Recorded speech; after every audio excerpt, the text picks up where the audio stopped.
Muchas gracias, Leti. Buenos días, hermanos que están en diferentes ciudades y países y que estamos juntos hoy con el interés de aprender, de continuar aprendiendo y creciendo a través de actividades como estas, que tenemos la oportunidad de hacerlo ahora por este medio. Yo estoy en Guatemala, estoy hacia el sur, en las afueritas, en el borde de la ciudad de Guatemala, en la salida hacia el Océano Pacífico.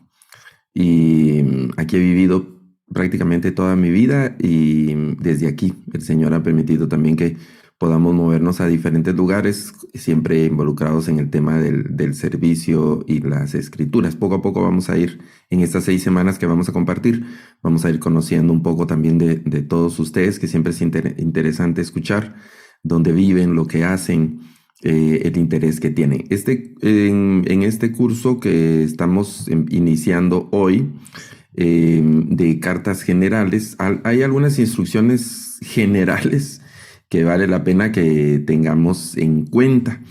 Una de ellas es que es muy importante, es el hecho de estar siempre, ¿cómo se dice?, pendientes de todas las actividades, procesos y documentos que se publican cada semana en el campus bíblico en este tiempo, y no solo en el curso de cartas generales, sino en cada uno de los cursos.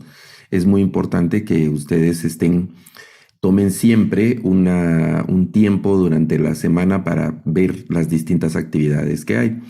Esa es una primera actividad. También cada sábado que nos estemos reuniendo, no se deben olvidar de marcar la asistencia siempre dentro del campus virtual. Eso es algo muy importante para el control de la asistencia de los estudiantes. Que son actividades que se deben hacer. Esas son actividades no opcionales, sino que se deben hacer siempre. Deben también estar, ¿cómo se dice?, como realizando todas las actividades, pero entre esas actividades creo que hoy vamos a hacer una vista general al sílabo de la clase, y ya ustedes en casa, en esta tarde o los días que siguen, dar una leída completa al sílabo. No es un documento muy extenso, para que tengan la idea general de lo que vamos a abordar durante estas clases. Y las actividades en el sílabo se menciona cuál es la descripción del curso, cuáles son los propósitos que tiene el curso, por qué este curso, algunos objetivos, la estructura que hay. Y yo voy a compartir aquí mi pantalla para hablar de algo específicamente del sílabo, que es importante que lo tengamos aquí en mente.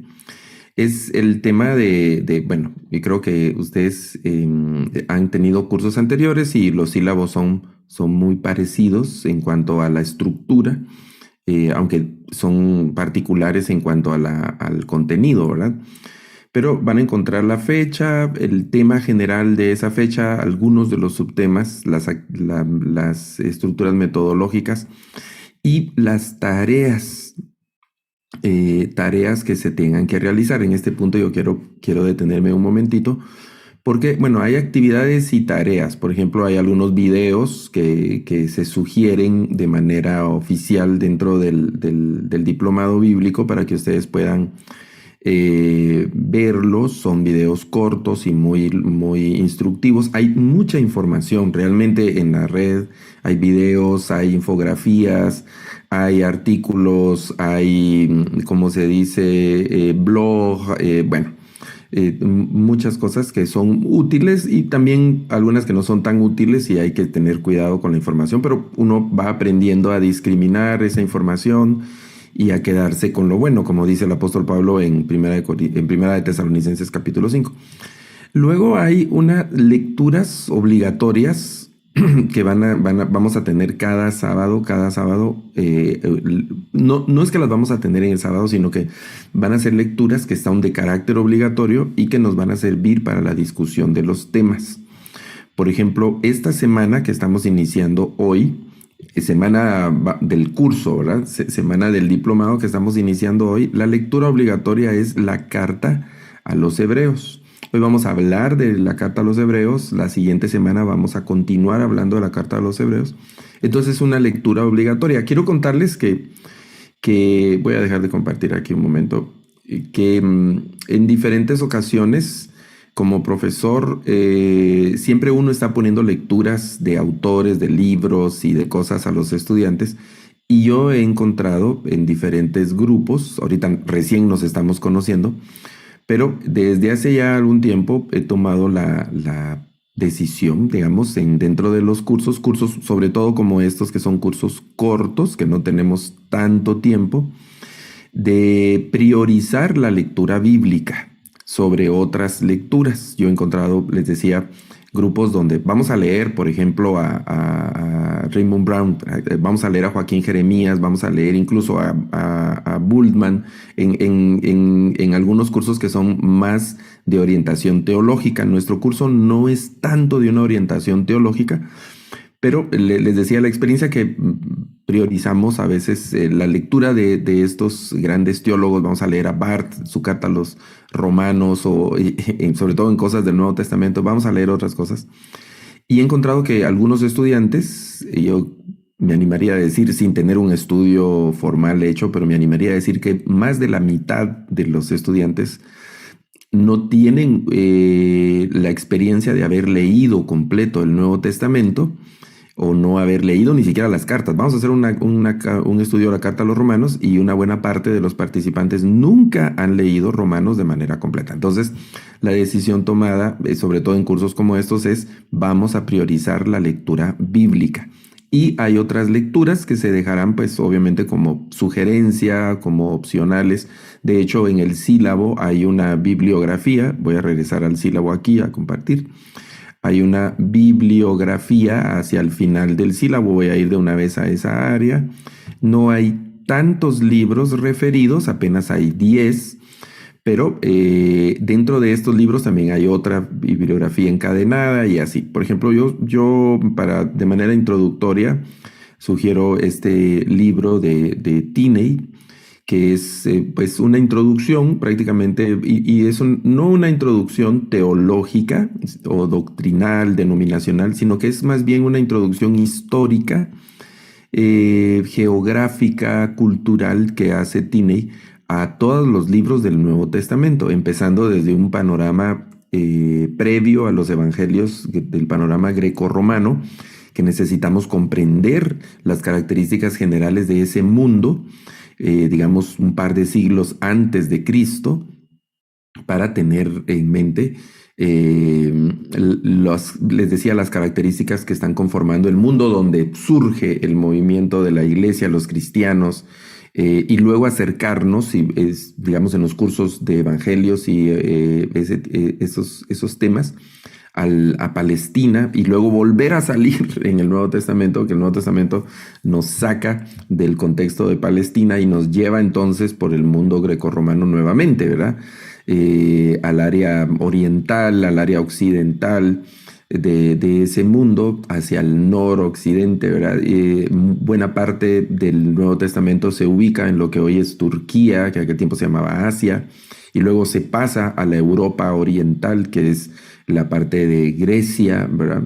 Pasando luego a los eventos que ocurren en Roma, las menciones que hay de regiones más distantes como España, Babilonia y otras, ¿verdad?, que se mencionan en el Nuevo Testamento. Entonces, este texto nos ayuda mucho para tener esa introducción, una introducción. Luego ya materiales más específicos al tema, como las epístolas generales de August Ruth, que es un texto también bastante interesante en cuanto a los temas, que se acerca ya un poco más a los contenidos específicos. El texto de Tuñe Oriol, es de Joseph Oriol y Javier Alegre, que se refiere más a las cartas, a los escritos, no, vamos a decir, no paulinos. Hoy vamos a hablar algo de eso en cuanto a los escritos de Juan, y las cartas católicas, le llama a su texto, de Editorial Verbo Divino.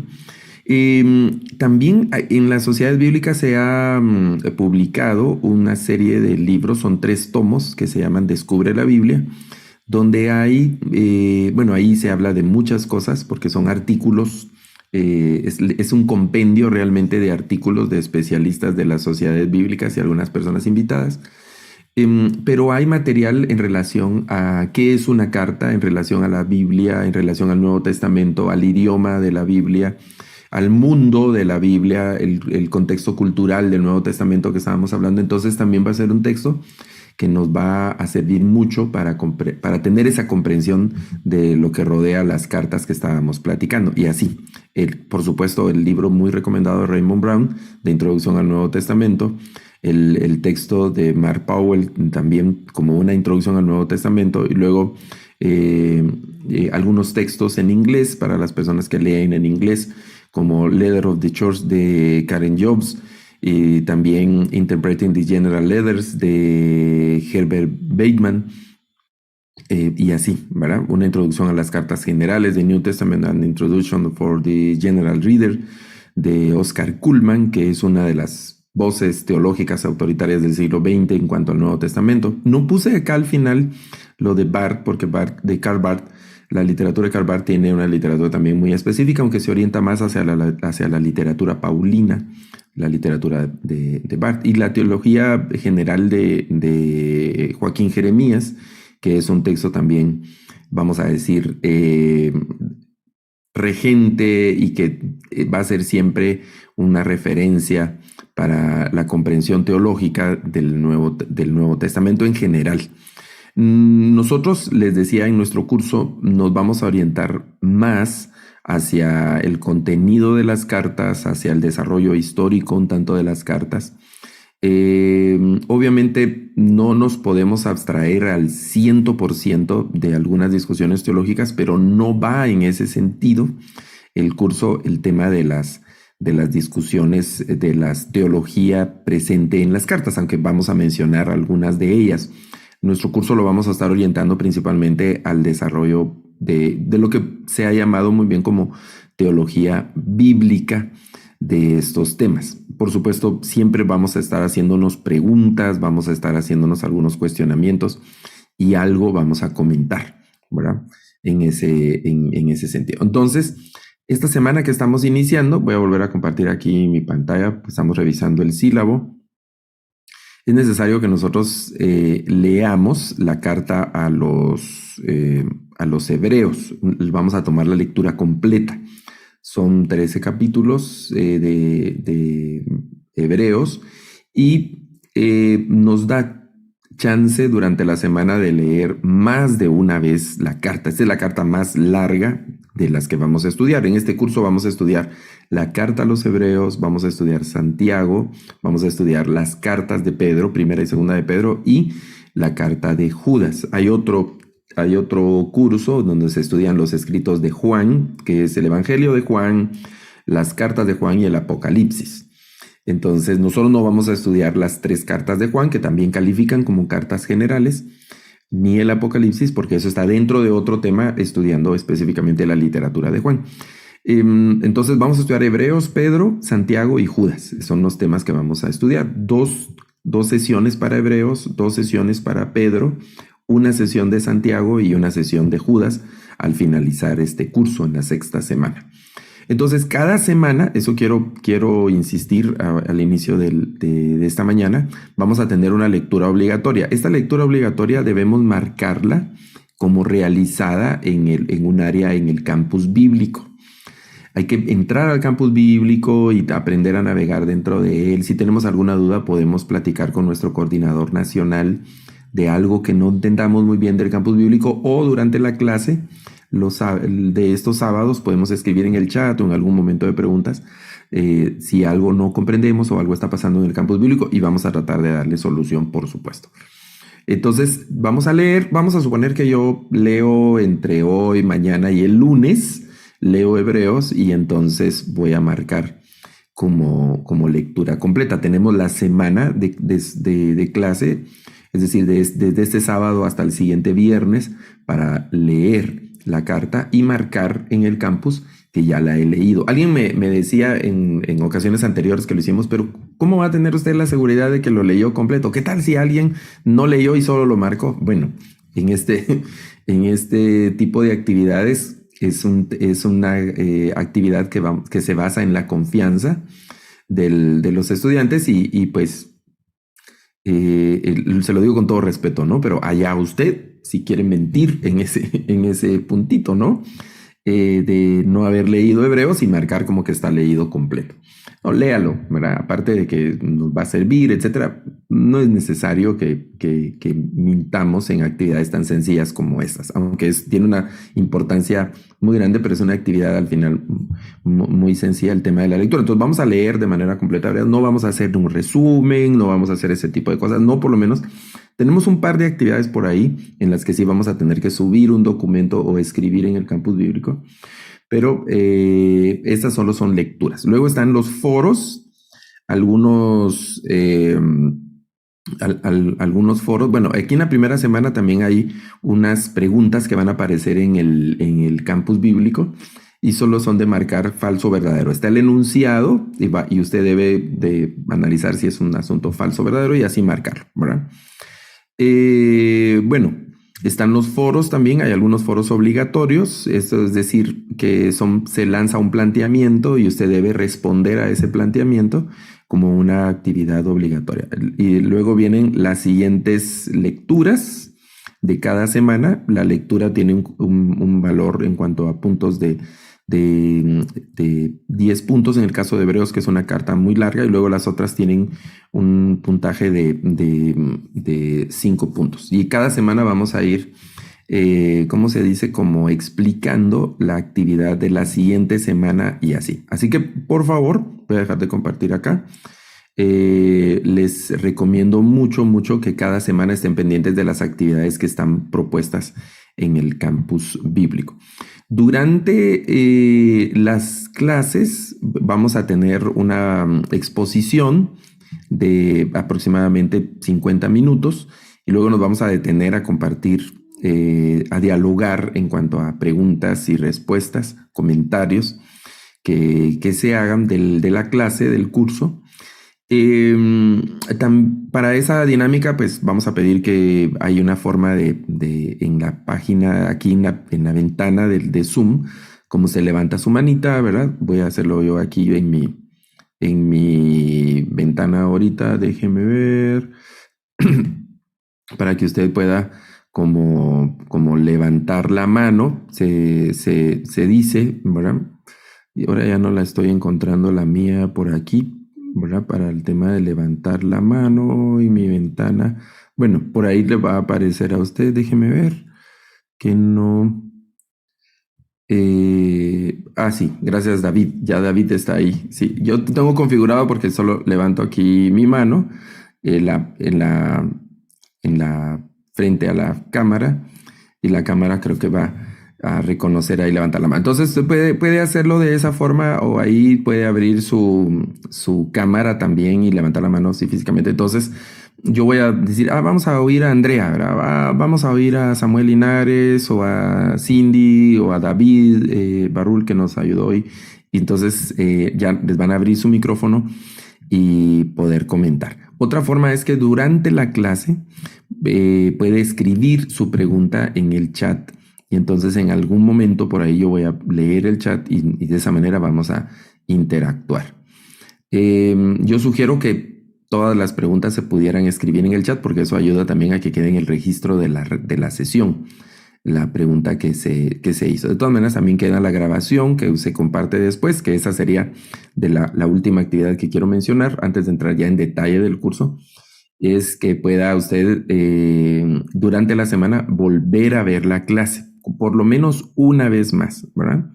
Pueda volver a ver la clase mientras está haciendo sus quehaceres por ahí en algo, pone el dispositivo y escucha la clase nuevamente, ¿verdad? Ahí van a surgir nuevas cosas, ahí, eso no lo había escuchado muy bien, me distraje por un momento, qué interesante, aquí tengo una aportación, aquí tengo una pregunta, vamos a ir a corroborar esa información que dijo el profesor, vamos a ver si es cierto lo que está diciendo el profesor, Vamos a ver esto, para que durante la clase, durante la semana usted esté siempre de alguna forma también conectado con el curso y eso va a generar mayores beneficios. Bueno, entonces voy a compartir ya la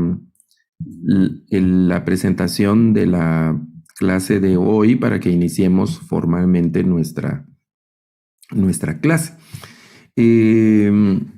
Hoy estamos en la primera sesión, la primera sesión de este curso de cartas generales y como les estaba diciendo, vamos a estudiar la carta a los hebreos, las cartas de Pedro, la carta de Santiago y la carta de Judas, que todo esto está en el contexto del diplomado del Nuevo Testamento, ¿verdad? Que se ha estado desarrollando desde hace ya algunas semanas. Quiero iniciar leyendo este pasaje de Pedro, de la segunda carta de Pedro en el primer capítulo, que dice: mientras yo tenga vida, es mi obligación animarlos y recordarles todo esto.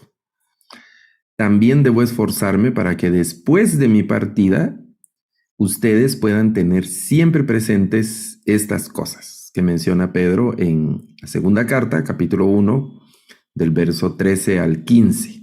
Hay algunos fragmentos que no incluí. En general, todas las cartas del Nuevo Testamento tienen este propósito, aunque los autores no lo hayan plasmado de manera, vamos a decir así, objetiva, observable, pero se tiene ese propósito, ¿no? El propósito de dejar una evidencia real, tangible, dejar una orientación a los hermanos y a las generaciones que van a sobrevivir a los autores de estas cartas, ¿no? Esa preocupación constante por los hermanos, por la iglesia en general, por algunas congregaciones en particular, es lo que principalmente motivó a los autores de las cartas para que se quedaran plasmadas estas enseñanzas y también para que quedaran de alguna forma invariables las enseñanzas que estaban ahí y que sirvieran como un referente, ¿no?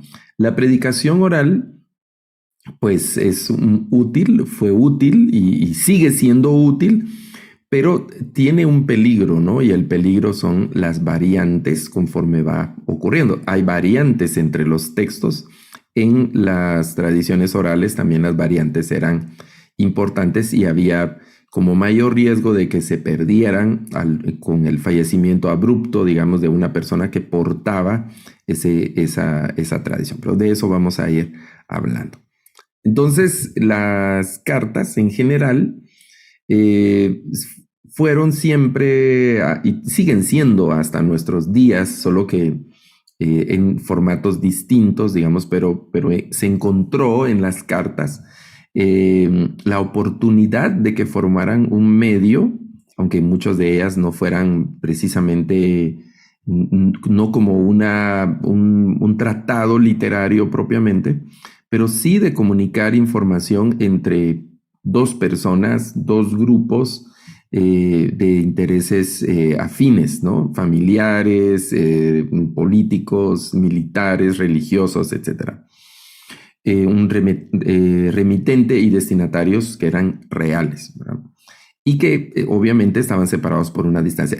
Cuando uno estudia vamos a decir, esta actividad en el mundo desde los grandes imperios, uno ve en el texto bíblico eventos como, por ejemplo, los edictos que lanza Asuero en el contexto de la historia de Esther, cuando se lanza ese edicto fatídico en contra de los judíos por las ahí artimañas de este hombre que no quería a los judíos, particularmente por su lucha ahí con Mardoqueo.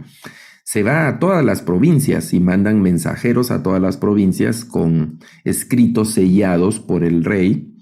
Se sabe de eso, ¿no? Se sabe que en Sudamérica, por ejemplo, en el Imperio Inca, habían personas que eran como corredores, literalmente, que llevaban los mensajes, pero no había algo escrito propiamente, sino que eran corredores que llevaban los mensajes de manera oral, que era una de las formas en las que se hacía, no solo en el Imperio Inca, sino que se hacía en otros imperios también. En el mundo este bíblico sí hubo un increíble tráfico de escritos a manera de cartas, más o menos formales, tratando de conectar los imperios, ¿no? Los griegos desarrollaron su propio sistema, los de Babilonia desarrollaron su propio sistema. Es interesante, por ejemplo, en la Biblia, el caso de Jeremías, capítulo, si recuerdo bien, capítulo que es 29 de Jeremías, donde está la carta a los desterrados, que parece ser una carta no parece ser, es una carta que el Señor le dice a Jeremías que escriba y que la deben de leer la gente que ya no estaba en Jerusalén. Por eso les dice aquel famoso versículo: pidan por la paz de la ciudad a donde fueron llevados, porque en la paz de esa ciudad ustedes van a tener paz. Y les está escribiendo Jeremías a gente que está fuera de Jerusalén, fuera de los contextos de Israel. Y entonces cada nación, cada grupo desarrolló su propio sistema, desarrollaron los canales, desarrollaron las vías. Obviamente tenían ya, vamos a decir, una especie de idioma ya pulido, digamos, elaborado, establecido, alguna escritura o símbolos que se utilizaban para escribir. En el caso del Nuevo Testamento, toda esa periodo estaba ya muy desarrollado, y por eso encontramos que Pablo no tiene ningún problema, no solo Pablo, sino los autores, por ejemplo, de las cartas estas que nosotros vamos a estudiar, no tuvieron ningún problema en escribir. Ya había una escritura desarrollada y había gente que era capaz de leer esa escritura, habían medios, ya había diferentes tecnologías en los que se plasmaban los escritos. Vamos a decir una especie como hoy diríamos como lápices, eran plumas, punzones, tintas y cosas como esas que ya se habían desarrollado, bastante desarrollado, y entonces fue más práctico, más útil, más fluido el tráfico de todas estas cartas en ese periodo. Si el Nuevo Testamento, los eventos del Nuevo Testamento hubieran ocurrido un siglo y medio antes, pues hubieran habido otras circunstancias, tal vez no tan fáciles y tan accesibles como las que se tuvieron en el primer siglo de la era cristiana. Bueno, de todas esas cosas que corresponden a la providencia ahí divina, ¿verdad? ¿Cuáles eran las formas de argumentar en las cartas? Aunque el contenido de las cartas era en ocasiones un tanto informal, vamos a decir, aunque las cartas de persona a persona se fueron desarrollando posteriormente, porque también era un evento muy caro, que no cualquier persona decía, pues vamos a mandar una carta, ¿verdad? Sino que eso incluía, por ejemplo, los materiales, pero además incluía el costo del viaje de la persona que iba a llevar esa carta. Digamos, no como en nuestros países hace algunos años, algunos países ya no tienen ese sistema, donde uno iba a una oficina postal y depositaba ahí su sobre donde iba la carta, y eso, se reunían ahí todas las cartas y cada cierto tiempo se llevaban esos en camiones a las diferentes ciudades. Incluso uno podía escribir una carta y se iba a Europa o a África, y de allá mandaban cartas para América, a nuestros países, y tardaban unos días o semanas en llegar esas cartas, ¿no? Mucho más rápido en ese tiempo. Ahora, por ejemplo, a mí me ha tocado usar algo de esos servicios.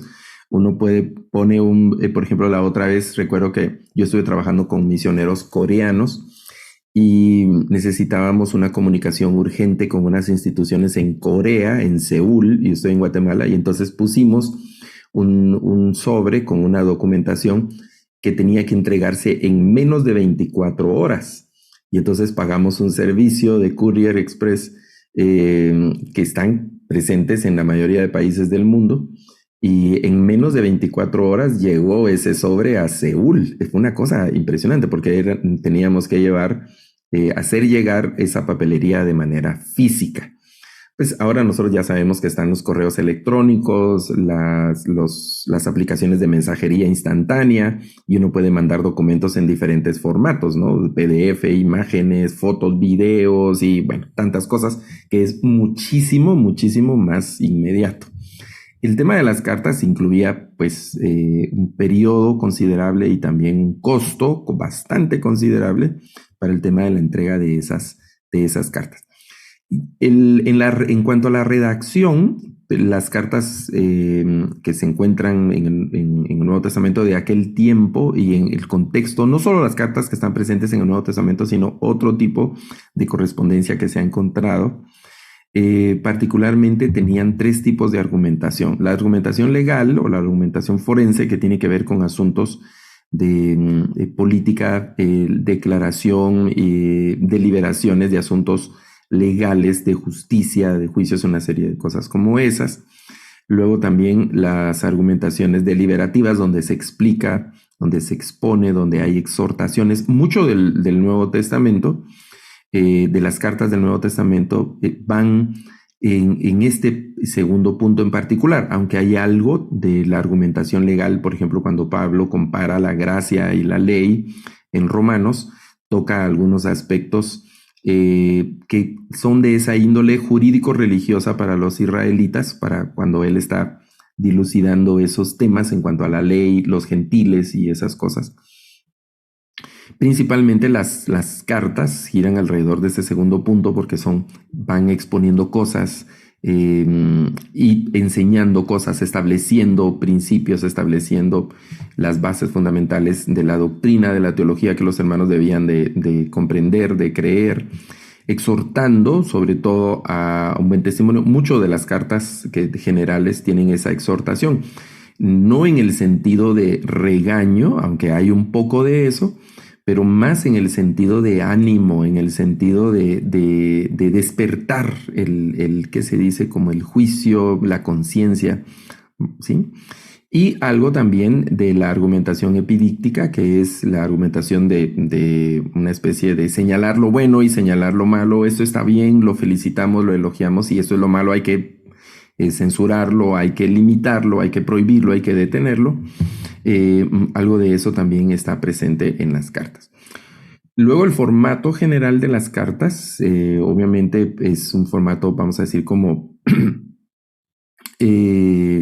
una especie de formato tradicional, del formato regular, estándar de una carta. Era siempre una fórmula de introducción donde se presenta el remitente. Hay algún elogio inicialmente de las formalidades de las cartas. Se habla del destinatario, quién es ese destinatario, dónde está, y algunas cosas personales, ¿no?, que se mencionan. Lo que vamos a encontrar en las cartas ya del Nuevo Testamento es que constantemente hay una acción de gracias a Dios por algo, por su gracia, su misericordia, su justicia, la oportunidad de ser bendecidos por esta o aquella circunstancia.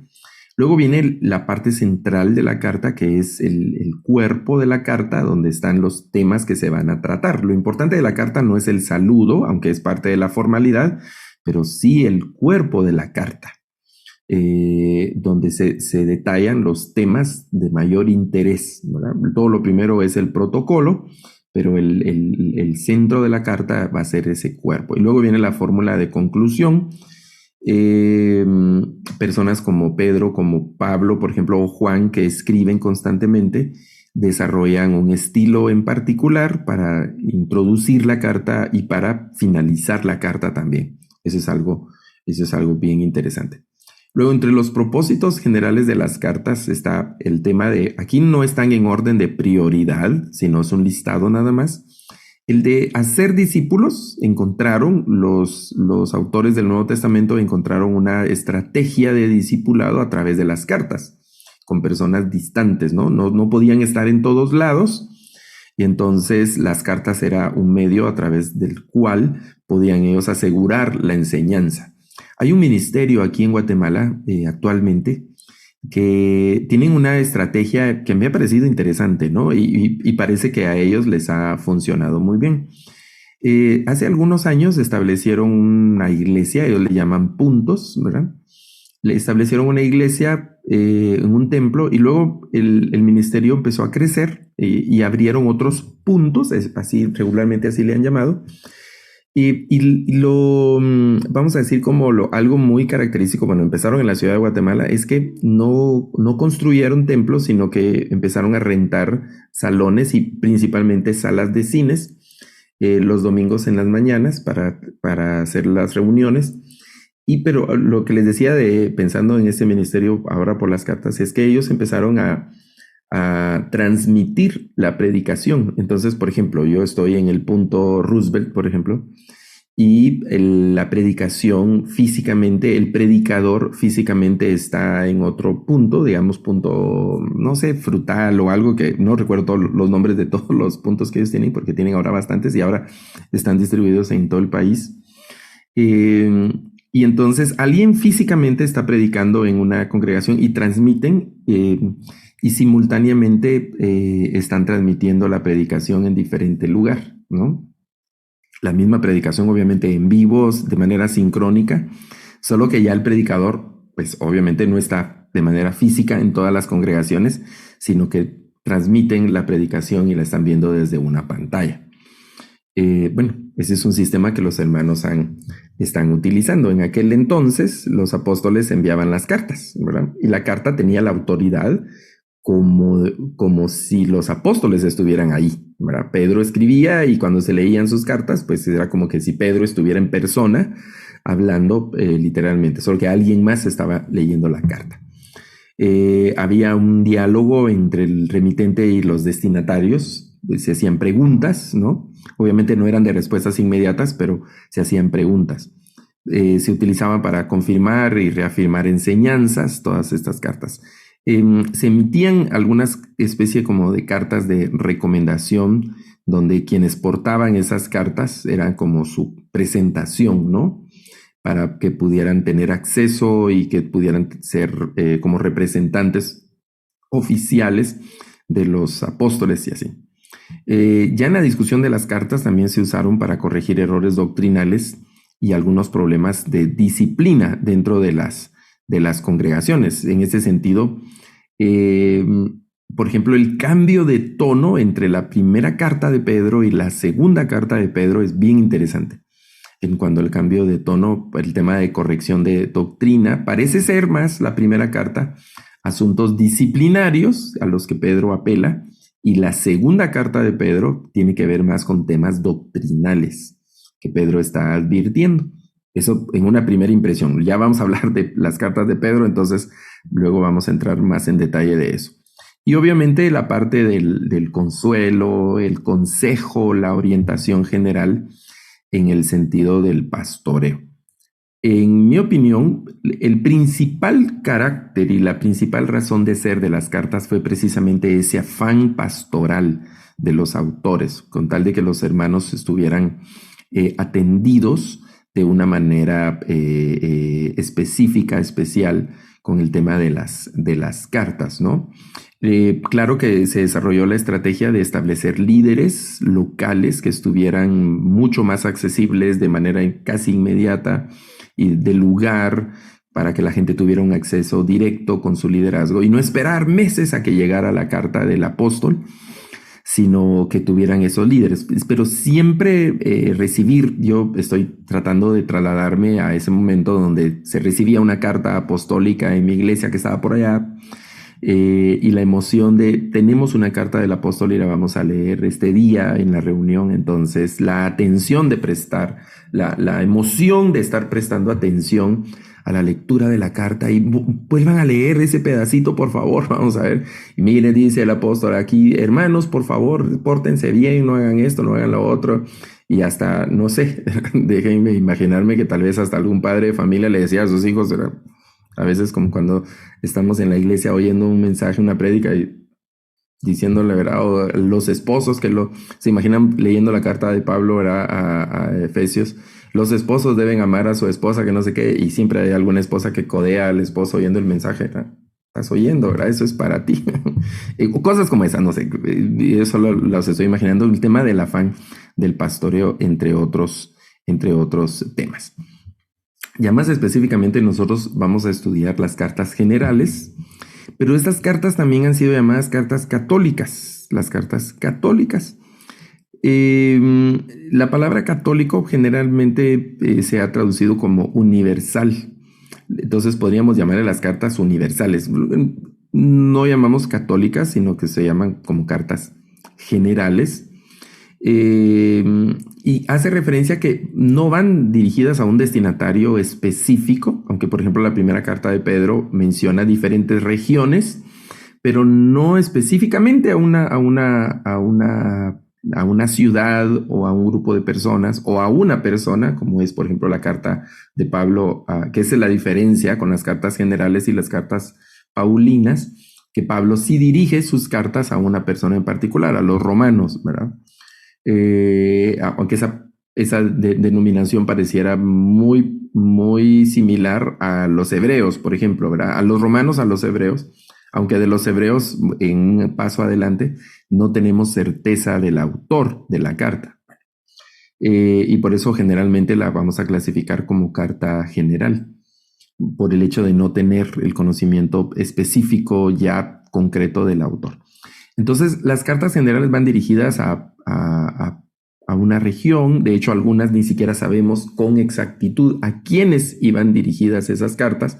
Por el contenido se hacen algunas conjeturas, pero no hay una certeza específica de a quiénes iba dirigida la carta.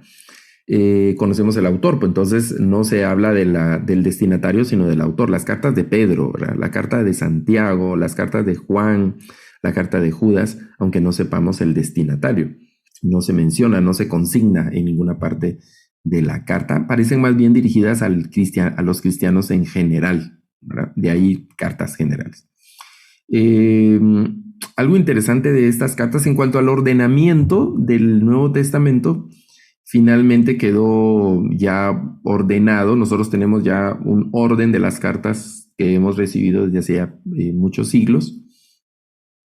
Pero hubo listados en los primeros siglos donde las cartas generales se colocaron inmediatamente después de los evangelios con el criterio de que tenían más importancia o debería de dársele más importancia porque eran cartas escritas por apóstoles que anduvieron con Jesús.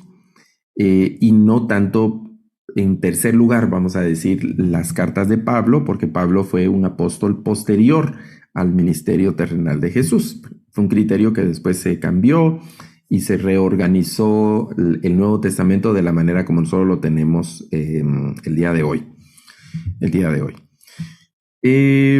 Otro dato interesante de las cartas generales tiene que ver con, si nosotros tenemos en mente el desarrollo del canon del Nuevo Testamento, sabemos que el canon del Nuevo Testamento fue formándose por pequeñas unidades y fueron apareciendo pequeños grupos de libros, colecciones de libros, hasta que finalmente el Nuevo Testamento quedó consolidado como un solo listado en una orden específica, pero ya hay algunas menciones, ¿no?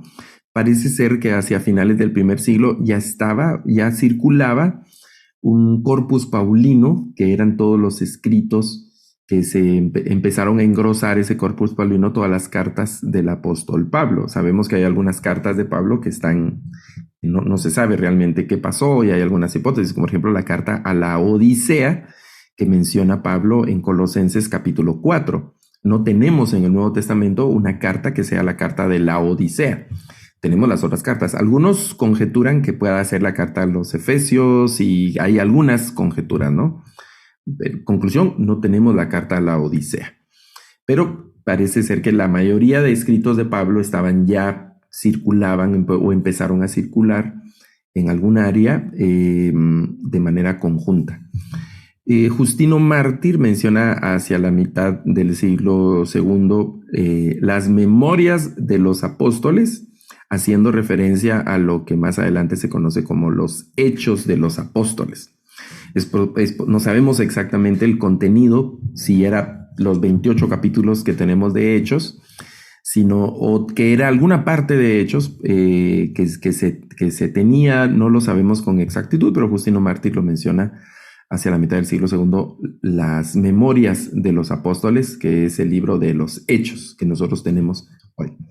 También Irineo, en el año 180 ya después de Cristo, también hacia finales del siglo segundo, menciona los evangelios, haciendo referencia a una colección de escritos que se llaman hoy nos conocemos nosotros como los evangelios, y las cartas generales, igual hacia finales del siglo segundo y a principios del siglo tercero, empiezan a mencionarse, empiezan no es que aparezcan en ese tiempo, sino hay menciones de la colección como tal, con pequeñas colecciones del Nuevo Testamento, y posteriormente hacia finales del siglo segundo, principios del siglo tercero, es donde ya se consolida el canon, digamos, del Nuevo Testamento, aunque estas pequeñas colecciones tienen ya un carácter canónico en sí mismas, ¿no? Porque la iglesia los respetaba, los reconocía, aunque no estaba consolidado de manera total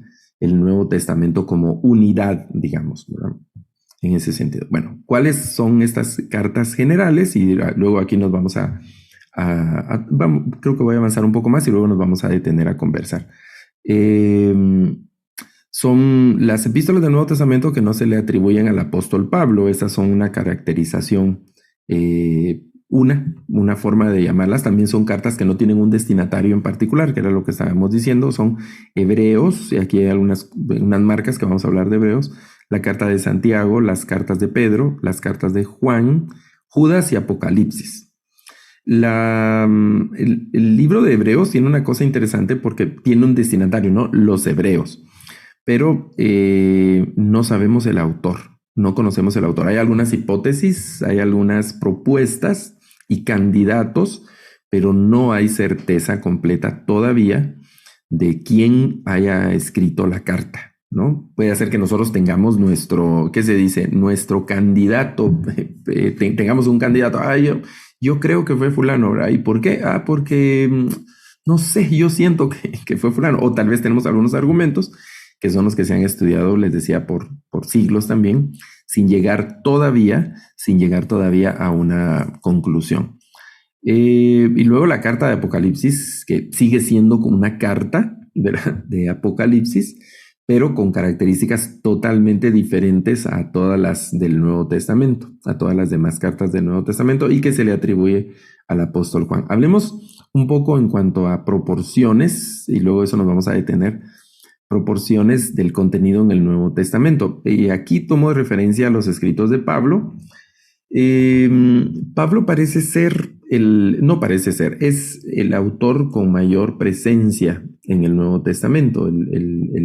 Los textos que se le atribuyen a Pablo son los que tienen el mayor porcentaje como autor en el Nuevo Testamento. Como sección, bueno, y aquí hay que hacer algunas consideraciones. Por ejemplo, hay 13 cartas que se le atribuyen a Pablo de manera indiscutida. Hay por ahí algunas cositas que se han mencionado, pero la conclusión general es que se le atribuyen a Pablo, desde Romanos hasta Filemón, son esas 13 cartas que suman, y aquí el punto de referencia son los capítulos, independientemente de la cantidad de versículos, que esa sería otra consideración, pero es a nivel de capítulos. El Nuevo Testamento tiene 260 capítulos y de esos 260, 87 capítulos se le atribuyen a Pablo, eso representa un 33%. Los evangelios, digamos desde Mateo a Juan, tienen un 34%, las cartas generales un 22% y Hechos un 11%. Pero hay algunas consideraciones que se deben hacer. Por ejemplo, algunos le atribuyen a Pablo la carta a los hebreos. No podemos nosotros hacer esa atribución de manera directa porque no hay pruebas suficientes para llegar a esa conclusión. Entonces, si sumamos hebreos a las cartas de Pablo, eso sube el porcentaje de la presencia de Pablo a un 38% y hace que las cartas generales bajen a un 17%. Los evangelios y los hechos siguen igual en ese sentido. Pero hay una cosa interesante y es que se podría de alguna forma sumar a la presencia de Pablo en el Nuevo Testamento lo que se dice de él en Hechos, ¿verdad? La mitad de Hechos prácticamente está dedicada específicamente a la vida y obra del apóstol Pablo, y además hay algunas personas que consideran que Lucas escribe el Evangelio con el auspicio y la asesoría de Pablo. Entonces eso hace que la presencia entre escritos de asignación indiscutida, de autoría indiscutida, la influencia y la presencia de Pablo en otras secciones como la segunda parte de Hechos y la posible influencia de Pablo en Lucas, aquí ya estamos en un plano conjetural, ¿verdad? Subiría a la presencia de Pablo a un más del 50% en el Nuevo Testamento. Y las cartas generales son 17% del Nuevo Testamento. Ahora, yo soy fan del apóstol Pablo, ¿verdad? Pero eso tampoco nos puede llevar a decir de que el autor al que debemos de prestarle más atención o una cosa así. No, toda la escritura es inspirada por Dios. Solo estamos hablando de la presencia y de los autores. Esto nos debe llevar a que, por ejemplo, si yo quiero tener una buena comprensión del Nuevo Testamento, pues tengo que dialogar con Pablo, me guste o no. Tengo que entrar a conocer el pensamiento del apóstol Pablo, conocer sus escritos, porque él tiene la mayor presencia en el Nuevo Testamento. Básicamente eso es lo que se podría señalar. No que el contenido de él o las doctrinas de él sean más importantes en detrimento de otras, ¿no? Tan inspiradas son los textos de Pablo como las cartas generales, los evangelios y el libro de los Hechos. Ok, aquí me voy a detener un momento entonces, antes de entrar en detalle específico de la carta a los hebreos, y voy a revisar el chat y escuchar si hay alguna pregunta o algún comentario. En este momento puede levantar la mano siguiendo la dinámica que estábamos comentando para que podamos dialogar. Puede hacerlo en este momento. Espero que que Berly pues haya salido ya del problema de su pantalla que comenta aquí en el chat. Bueno, hemos dicho qué cartas vamos a anunciar, que pregunta David. Israel pregunta si todos los días podemos entrar al campus bíblico para anotar, practicar y leer los comentarios. Sí, está habilitado todos los días el campus bíblico, 24 horas, ¿verdad? Pueden hacerlo. Vamos a escuchar a Cristian Vázquez.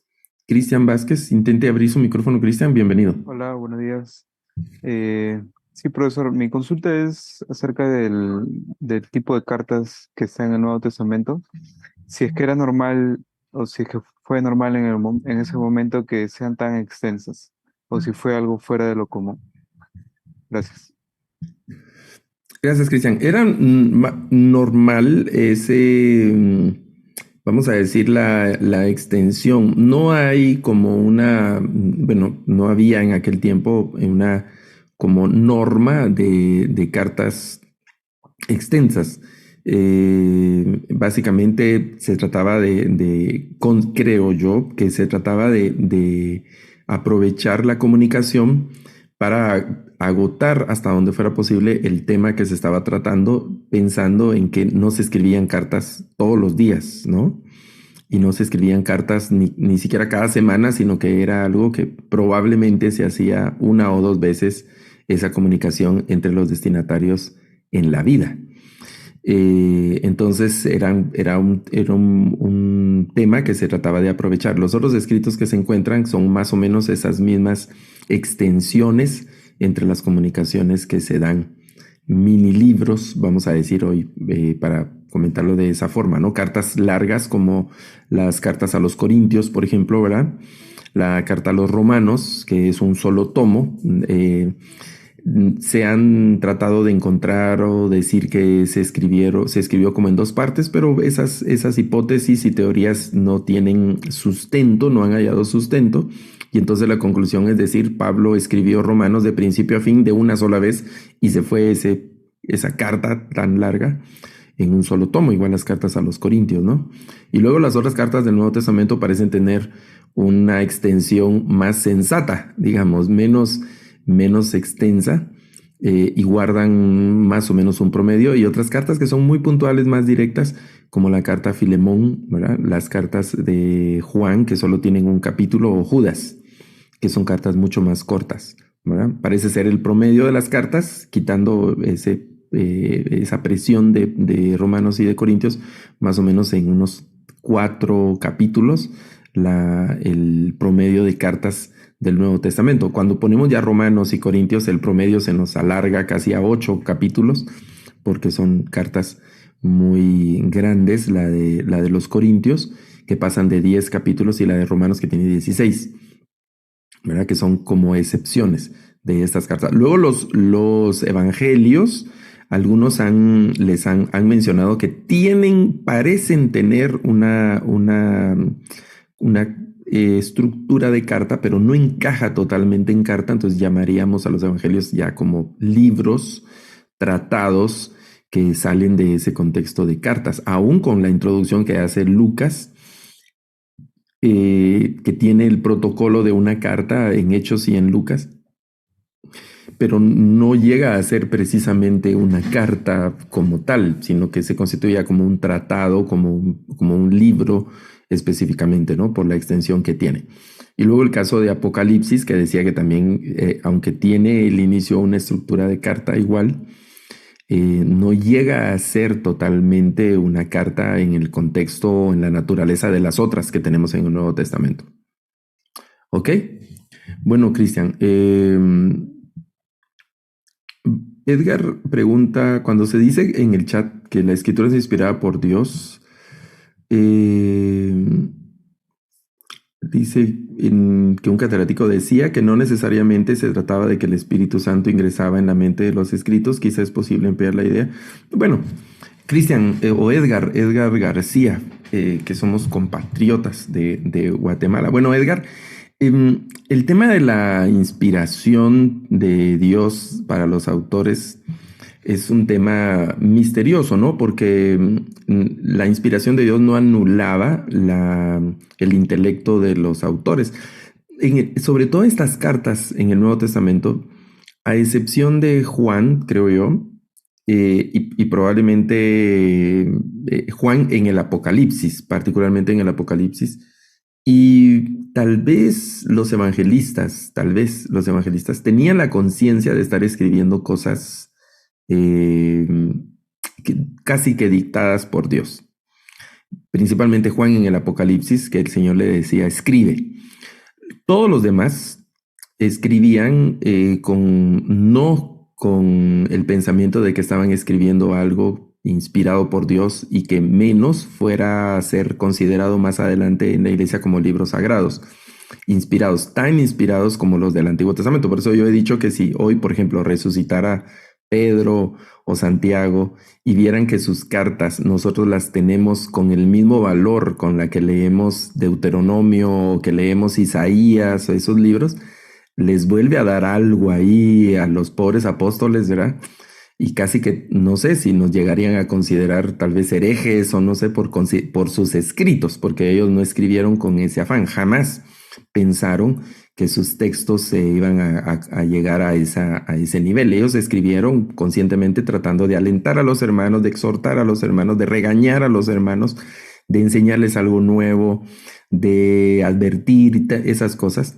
Pero de manera misteriosa el Espíritu Santo estaba trabajando en ese ambiente, y no es que les tomara la mano y que el Espíritu les escribiera ahí la carta, o que en un éxtasis ahí extraordinario ellos estuvieran escribiendo y después, ¿verdad? Cuando regresaban del éxtasis ya estaba la carta escrita de manera sobrenatural. No, es un proceso natural con intencionalidades que salieron de la mente y el corazón de los apóstoles, pero que en medio de esa dinámica, en medio de eso, estaba el Espíritu Santo de una manera inexplicable para mí, trabajando, y por eso el valor inspiracional de estas cartas, ¿verdad?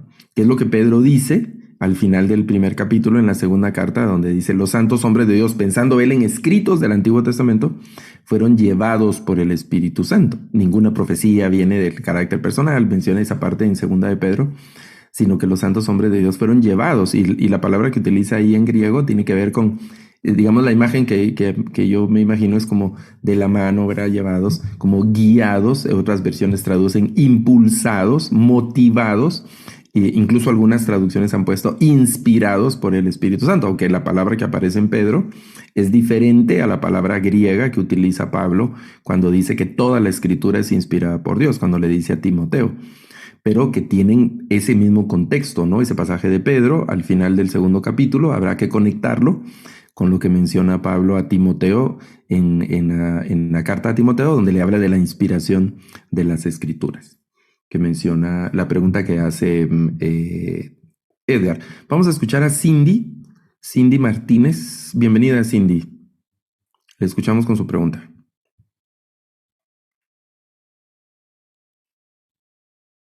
Veo que ya tiene su micrófono abierto, Cindy, pero no le escuchamos. ¿Escuchan? Ahora ¿Ya me sí, escuchan? Cindy. Sí, le Ok, escuchamos. perfecto. Buenos días. En cuanto al tema de la clasificación de las cartas y en cuanto al tema del formato de cartas, esa clasificación se hace posterior a la redacción de las cartas, ya cuando se analizan y se hace, pues tenían este tipo de formatos, o ese que en aquel entonces Pablo o quien escribiera ya tuviera un conocimiento de como un machote, ¿no? Para armar la carta o decir, hoy voy a hacer una carta legal. O ya es un tema de clasificación posterior al estudio de las cartas. Es un tema de clasificación posterior. No, vamos a decir que intencionalmente los apóstoles clasificaban de manera técnica las cartas. Pues ahorita voy a hacer una carta parenética, ahorita voy a hacer una carta epidíctica, ahorita voy a hacer una carta legal o forense, sino que escribían, ¿no? Y posteriormente estas clasificaciones se ha hecho de los contenidos de la literatura y de la correspondencia de aquel tiempo, incluidas las cartas del Nuevo Testamento, ¿no? Por la forma, la retórica que era la que se utilizaba. Recordemos que en el caso de los apóstoles, pues se escriben en griego y eso es un desafío adicional. Eh, Pablo parece tener una formación griega más avanzada que los otros apóstoles, pero todos escriben en griego. No sabemos si, porque no tenemos en absoluto ninguna prueba de escritos originales del Nuevo Testamento en hebreo. No existe. Todo lo que se tiene del Nuevo Testamento, los miles de manuscritos que se han encontrado, miles de fragmentos que se han encontrado, están en griego hasta el momento, ¿no? ¿Cómo se llama? El papiro P52, que es uno de los más antiguos del Nuevo Testamento, está escrito en griego. No lo tenemos, es decir, no tenemos originales del Nuevo Testamento ni manuscritos de ningún tipo antiguos que se refieren al Nuevo Testamento en hebreo. La literatura, digamos, escritos en hebreo del Nuevo Testamento aparecen ya muchos siglos posteriores, que ya serían como traducciones del griego al hebreo. Entonces, no sabemos si estos autores escribieron, y digo no sabemos porque no podemos tampoco decir no lo hicieron, no tenemos pruebas contundentes para decir que no lo hicieron. Probablemente no se han encontrado esos manuscritos, si es que los hay. Hay una puerta ahí abierta en cuanto a las posibles cosas que pudieran ocurrir. Lo que sí tenemos y sí podemos asegurar con plena certeza es que escribieron en griego, porque eso es lo que tenemos, ¿no? Que escribieron en griego y entonces aplicaron las estrategias de estructura y de argumentación en griego. En el Nuevo Testamento también hay arameísmos y hebraísmos, porque la cultura de trasfondo del Nuevo Testamento, de los autores o de la mayoría de autores del Nuevo Testamento, es hebrea. Es como que yo escriba en inglés, por ejemplo, ¿verdad? Voy a escribir un artículo en inglés. Claro, voy a escribir en inglés, pero el inglés es mi segunda lengua, o sería en todo caso mi segunda lengua, y mi cultura de cuna, natal, de trasfondo, es la cultura latina, muy particularmente la cultura guatemalteca, y entonces de alguna forma esa cultura también hace presión y hace presencia, aunque esté escribiendo en otra lengua que no sea la lengua de mi cultura, esos elementos culturales presionan y en algún momento van a salir. Y el Nuevo Testamento tiene eso, ¿no? Los arameísmos, los hebraísmos, todas las citas que tiene del Antiguo Testamento también, aunque la mayoría de citas, como lo vamos a ver en el estudio de la carta a los hebreos, vienen de la Septuaginta, que es un texto en griego también, en el mismo griego del Nuevo Testamento, que es el griego koiné.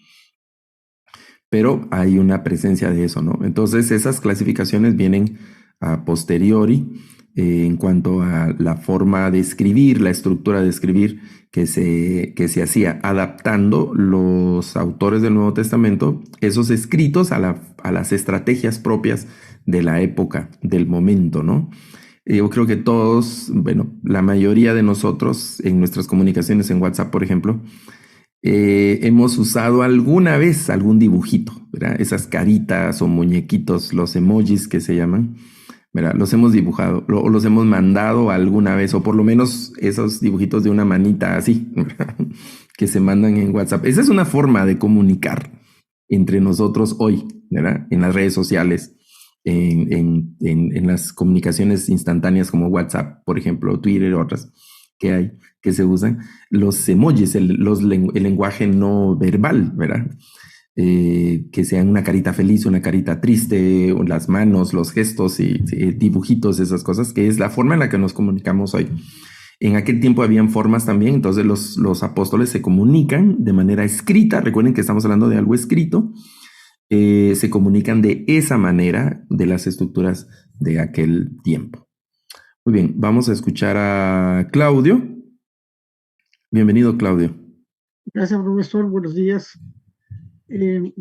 La consulta es la siguiente. Me llamó la atención cuando usted decía que en el orden que aparece en el Nuevo Testamento, primero estaban los evangelios, después estaban las cartas, perdón, las cartas, bien digo, y después hechos.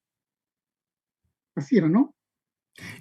El orden en la ubicación de los libros del Nuevo Testamento fue variando hasta que se fijó el que nos ha llegado hasta nuestro tiempo, ¿no? Están evangelios, los hechos, las cartas paulinas y luego las cartas generales. Y de último se ha puesto Apocalipsis principalmente por el tema de Apocalipsis, ¿no? Que se termina el Nuevo Testamento con esa expectativa escatológica de la realización del reino eterno de Dios. Ya, la inquietud que tenía es el siguiente. Si las cartas que vamos a estudiar estaban hechas a gente en general, a un público en general, no en particular, en circunstancias que hechos van a comunidades en particular, como también en un caso a una persona en particular. Entonces, ese cambio que se hizo me llamó la atención, porque ¿cuál sería el criterio de ese cambio? Porque para mí lo lógico sería, si yo quiero comunicar, primero comunico a la mayor cantidad de gente y posteriormente a comunidades o personas en particular. Entonces, ¿cuál sería la razón de ese cambio? No sé, hermano Claudio y hermanos, los criterios, y creo que nadie sabe en realidad, porque luego de lecturas se han propuesto algunas cosas, ¿no? Por ejemplo, el cambio de por qué no están las cartas generales después de los evangelios. Realmente no sé por qué, no sé los criterios. Si les decía, sospecho que nadie sabe los criterios en general que se establecieron. Se han propuesto algunas cosas. Por ejemplo, las mismas cartas del apóstol Pablo no están ordenadas de manera cronológica, como a mí se me ocurre que deberían estar ordenadas, ¿no? Yo recuerdo hace ya algunos años tratando de entender la estructura cronológica del Antiguo Testamento y hubo un momento en que desperté a darme cuenta que los textos, por ejemplo, del Antiguo Testamento no están ordenados de manera cronológica, ¿no? Se rompe la cronología. Uno va muy bien, Génesis, Éxodo, Levítico, Números, Deuteronomio, Josué, Jueces, Ruth, ahí vamos bastante bien, ¿verdad? Primera de Samuel, pero luego Segunda de Samuel, al llegar a Reyes, todo se vuelve a descomponer, todo se vuelve a revolver, y luego Crónicas, ¿verdad? Hay una historia paralela. Bueno, después viene Esdras, Nehemías, Esther, luego vienen los poéticos y después empiezan los proféticos otra vez a mencionar a los reyes. Entonces se me revolvió todo en un momento.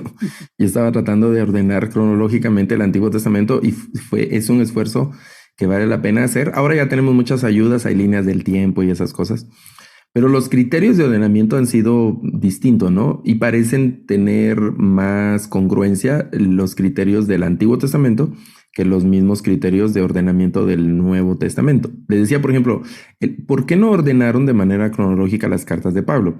El criterio que parece regir en cuanto al orden que tenemos hoy de las cartas de Pablo es ordenar de la carta más grande a la carta más chiquita, es decir, por dimensión, ¿verdad? Romanos aparece primero en los escritos de Pablo porque es la carta, parece ser la carta más grande, y de último está Filemón, ¿verdad? No por importancia, sino por extensión. Ahora como colecciones, ¿por qué están primero las Paulinas y después las generales? No sabría decirlo. Realmente no hay históricamente ninguna evidencia de que alguien diga, lo vamos a poner así por esta o por aquella razón. Parece haberse perdido un poco en el tiempo esos razonamientos y esos criterios que llevaron a la estructura del Nuevo Testamento que tenemos hoy. Muchas gracias. Con gusto, hermano. Bien, vamos a comentar una última pregunta de Cristian, que menciona en el chat si hay alguna diferencia entre cartas y epístolas. Realmente son sinónimos.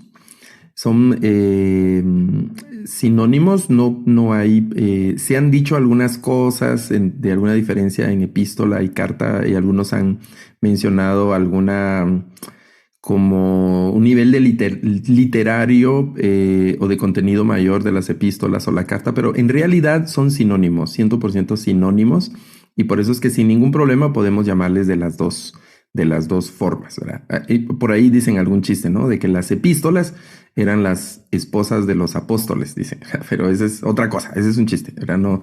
No es algo conceptual. Bien, vamos a entrar en detalle de la carta a los hebreos, pero vamos a tomar un breve receso de 5 minutos para que usted estire las piernas, todos estiremos las piernas, vayamos rápido por algo calientito o algo más fresco que quiera usted tomar, y vamos a tener una pausa entonces 5 minutos exactos, y vamos a volver luego de estos 5 minutos. Con permiso, mis hermanos, vemos en 5 minutos.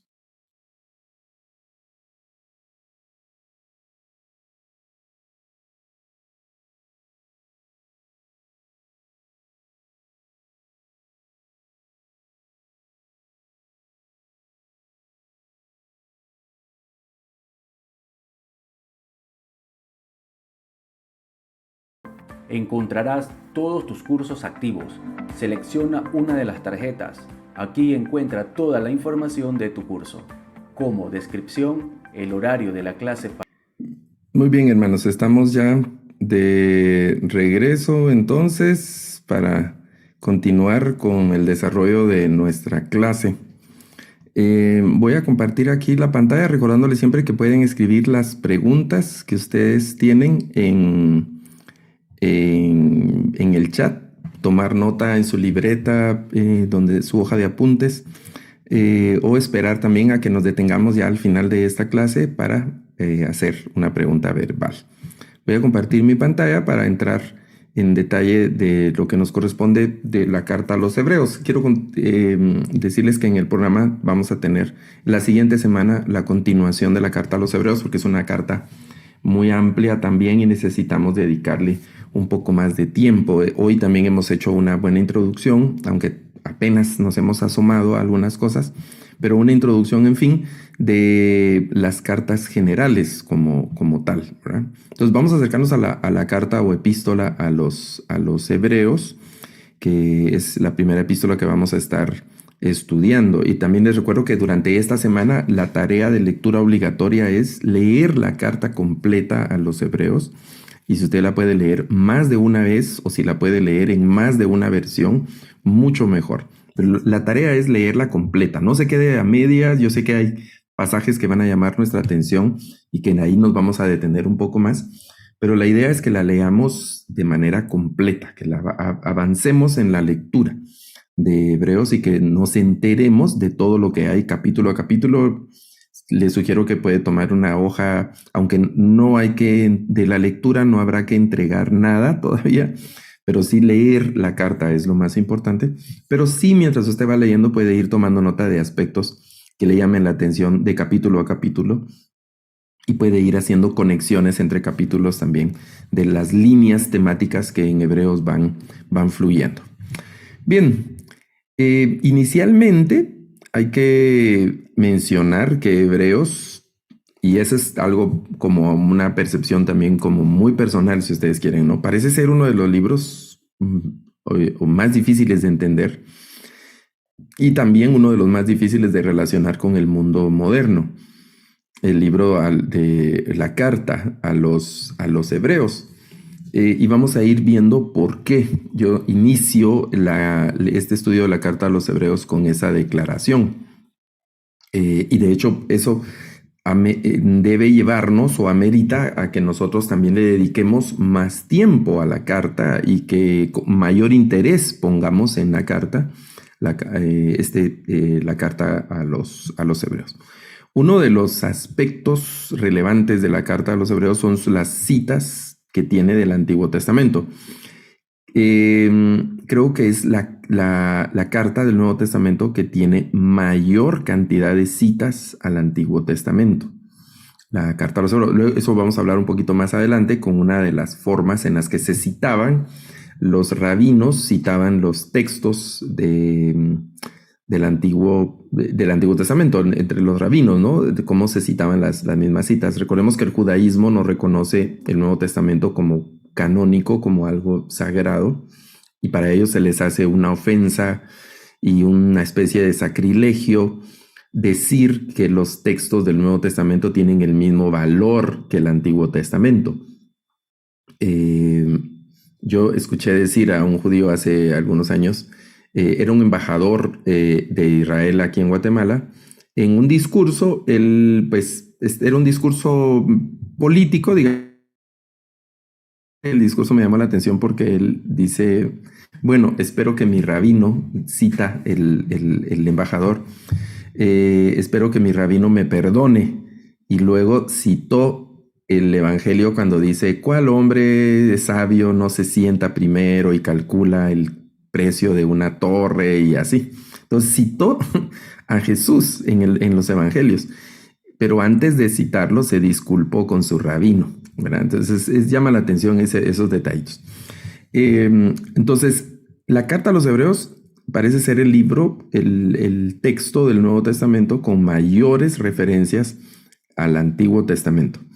Y vamos a ver eso también, la forma, la estrategia en la que está citando el Antiguo Testamento, ¿no? Particularmente cita la parte ritual que tiene que ver con la expiación de los pecados, el derramamiento de sangre, el sacerdocio, la estructura del tabernáculo y otras cosas, los medios de redención que se tenían en el Antiguo Testamento y ahora los medios de redención a través del sacrificio de Cristo. Eso es algo extraordinario. Entonces, dialoga mucho con todo el Antiguo Testamento, ¿no? Esa relación y comparaciones que hace entre Cristo y Melquisedec llama mucho la atención, aunque no es el detalle, vamos a decir, más relevante de la carta, pero sí es un detalle importante del tema de la carta, ¿no? La carta gira principalmente alrededor del tema de la redención en Cristo, y que es únicamente a través de Cristo, ¿no? Para llegar a ese clímax de la redención exclusivamente a través del sacrificio de Cristo, pues obviamente se sustenta todo eso en una argumentación muy técnica, muy técnica, y aquí subrayo técnica, porque por un tema, lo que sigue, que es un asunto no solo teológico de una interpretación, sino que es un tema técnico, digamos, legal en cuanto a este asunto de la redención en Cristo. Claro, tiene un trasfondo religioso, teológico, y por eso mismo está citando constantemente el Antiguo Testamento, ¿no? Por eso, para comprender Hebreos, nuestra lectura obligatoria es Hebreos, pero para comprender Hebreos hay que decir que se debe tener un buen conocimiento de la Torá. Aquí el Pentateuco para nosotros, ¿no? Desde Génesis hasta Deuteronomio. Pero específicamente para comprender Hebreos como tal, habrá que leer Levítico y Deuteronomio, como mínimo, un trasfondo mínimo. Nuestra tarea de la semana es leer Hebreos. No le voy a mandar a leer Levítico y a leer Deuteronomio porque son lecturas más extensas, pero las sugiero de manera, ¿qué se dice? Muy puntual, ¿no? Entonces, lea Hebreos y si puede ir a las referencias al Antiguo Testamento, por lo menos si no leer todos los libros, pero sí leer las referencias que se mencionan, qué bien, ¿verdad? Eso lleva también más tiempo, ¿verdad? Y es una actividad más compleja, hay que reconocerlo. Entonces, lea Hebreos como mínimo, ¿no? Y quedaría una tarea pendiente ya a título personal, por el interés personal de ir a Levítico y leer Levítico, todo el libro, pero leerlo junto con Hebreos, no leer Levítico y luego Hebreos separados, sino que son libros que están amarrados. Si yo no tengo todo ese conocimiento, pues voy a tener algún conflicto para comprender de lo que está diciendo Hebreos, porque Hebreos está dialogando con gente que conoce eso, con gente que pareciera ser ese su día a día, entonces no se detiene a explicar cosas, sino solo las menciona, el texto solo las dice. Y entonces tengo que tener el conocimiento de los rituales, tengo que tener el conocimiento de las implicaciones de los rituales y todo eso, que es con lo que Hebreos está dialogando. Por lo menos los primeros 10 capítulos está Hebreos dialogando con todo eso. Luego el capítulo 11 es un capítulo, parece ser el más famoso de Hebreos, que es el de los héroes de la fe, el capítulo 11. Pero hay que tener en mente que hay 10 capítulos anteriores al capítulo 11 y entonces llega el autor de Hebreos al capítulo 11 con alguna argumentación ya hecha, con un sustento y una base de la carta ya bien establecida, aunque hacia la mitad del capítulo 10 hay un cambio de tono y hay una exhortación a los hermanos vamos a decir, más contemporánea, más pertinente a lo que los hermanos estaban viviendo en ese momento. Y entonces se amarra el capítulo 10 con el capítulo 11. Y al finalizar el capítulo 11, el libro viene ya dirigiéndose hacia la argumentación final, hacia las conclusiones finales del libro. Está ese bello capítulo 12 de Hebreos también, que inicia con animándonos a continuar nuestra carrera, animándonos a no perder la fe, que es el tono constante de todo el libro. Teniendo en cuenta que Dios nos ama, aunque nos corrija, una serie de cosas. Y luego vienen ya las exhortaciones finales hasta concluir la carta. Entonces va a ser necesario que tengamos constantemente esa relación entre Antiguo Testamento y el contenido de la carta a los hebreos. Contiene la carta aportes fundamentales acerca de la persona y obra del Señor Jesucristo y la naturaleza de nuestra salvación. Cristo es el eje, el centro de la carta a los hebreos. Es una carta eminentemente cristológica, eminentemente soteriológica. Estas palabras, por ejemplo, la cristología y la soteriología, que son disciplinas de estudio teológico, se refieren a la cristología, se refiere a la persona de Cristo, que es como arranca Hebreos, ¿no? Hablando de la persona de Cristo, y posteriormente habla de la obra de Cristo. Sobre todo capítulo, hay también, ¿cómo se dice? Una transición en el capítulo 6. Parecen ser los primeros 5 capítulos, hablar de la persona de Cristo, y a partir del capítulo 6, final del capítulo 6 y el capítulo 7 en adelante hasta el capítulo 10, hablar de la obra de Cristo, que tiene que ver con la redención, con la salvación, la expiación, la limpieza de pecados, el perdón una vez y para siempre, es la frase lapidaria de Hebreos, contrastándola con la recurrencia, la costumbre constante de los sacerdotes naturales, terrenales del sacerdocio arónico, por la imposibilidad de que su sacrificio anual pudiera cubrir de manera permanente y constante los pecados de la humanidad. Y eso es algo extraordinario, porque ahora ya no solo va a ser dirigida esa salvación a Israel, como era el sacrificio arónico, el sacrificio expiatorio del sacerdocio levítico, sino un sacrificio universal, una expiación universal a través del sacrificio de Cristo, que eso es algo extraordinario. Por eso me adelanto a algunas cosas, porque en Hebreos se repite la frase es mejor o es superior o es más extraordinario esto que aquello, esto que aquello, esto que aquello, y constantemente se está comparando lo antiguo con lo nuevo ahora en Cristo. Lo de Cristo es mejor, y se menciona varias veces, por ahí vamos a ver un cuadro, se menciona varias veces, esto es mejor que lo otro, ¿no? Que es lo que dice, esa designación de mejor que aparece en una serie de comparaciones que se usan en Hebreos para demostrar la revelación de Dios que en Cristo. Esa revelación de Dios en Cristo es superior a la revelación que vino por medio de la ley, especialmente aquella ley que fue aplicada mediante el sacerdocio levítico y los sacrificios en el templo. El gran tema entonces de los hebreos es que Jesucristo ha completado el nuevo pacto una vez y para siempre, ¿verdad? Todo lo del antiguo pacto queda ahora anticuado y caduco. Esa es una frase también muy fuerte en la carta a los hebreos. Todo lo anterior ha quedado ya caduco, porque hay algo nuevo, ¿no? Que establece la carta a los hebreos.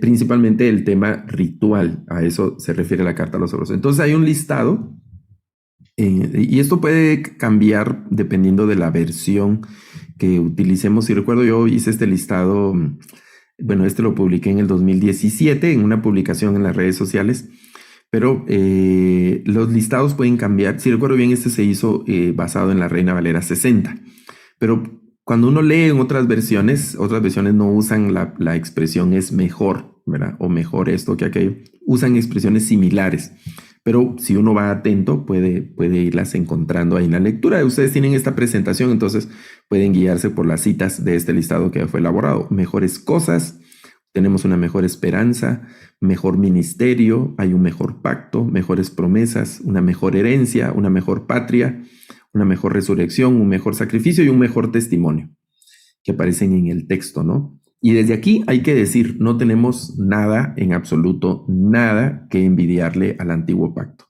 No tenemos nada que desearle al antiguo pacto, y desde esa perspectiva no tenemos nada que hacer con la intencionalidad de regresar al antiguo pacto. Estamos desde la perspectiva de Hebreos en algo que es mucho mejor. Y al leer Hebreos vamos a encontrar ese tono, encaja en las líneas generales de lo que Pablo enseña en Romanos, que es otra de las cartas teológicas con una carga también cristológica y soteriológica muy fuerte. Digamos, en ese sentido, todo el Nuevo Testamento es ampliamente cristológico, obviamente cristológico y soteriológico, como hemos dicho, pero hay cartas que sobresalen en el Nuevo Testamento, y esas, en mi opinión, esas dos cartas serán Romanos y Hebreos. Aunque hay otros tratados, aunque las cartas los tienen así como por pequeñas cápsulas, digamos, la parte soteriológica que hay en los primeros 2 capítulos de Efesios, la discusión que tiene Pablo con los Gálatas, por ejemplo, capítulo 4, capítulo 5, desde algo del capítulo 3, toda la carta de Gálatas principalmente, con el tema de la ley y la gracia. Y bueno, esos pasajes, ¿no? Y luego hay otros pasajes así pequeños en otras cartas, pero principalmente las cartas como Romanos y Hebreos son cartas centrales en el Nuevo Testamento para una mejor comprensión de las implicaciones del sacrificio de Cristo, de las implicaciones que tiene ahora el nuevo pacto frente al antiguo pacto, que es un asunto importante de tener en mente aquí en la carta a los hebreos. Otra cosa que distingue la carta a los hebreos son, que hablábamos, las citas que hace al Antiguo Testamento. Hay una estrategia de los rabinos.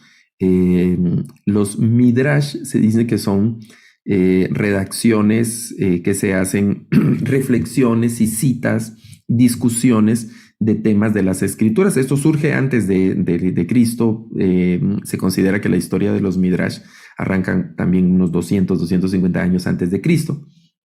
Ahí oscilan las fechas con los maestros midrashim, se llaman, que empezaron a generar una serie de literatura rabínica también paralela a las escrituras, tratando de entender la mejor forma de vivir las escrituras, principalmente fuera del contexto de Jerusalén. Yo estoy en Israel, puedo viajar a Jerusalén, puedo hacer mis sacrificios en el templo y tener todo mi ritual, pero no vivo en Jerusalén, entonces vivo fuera y no puedo viajar como quisiera a Jerusalén. Entonces, ¿cómo hago? Entonces empezó la discusión y otras cosas en el contexto del mundo del pueblo de Israel, cómo vivir, y la literatura que sería como devocional, de discusiones y bueno, tantas cosas.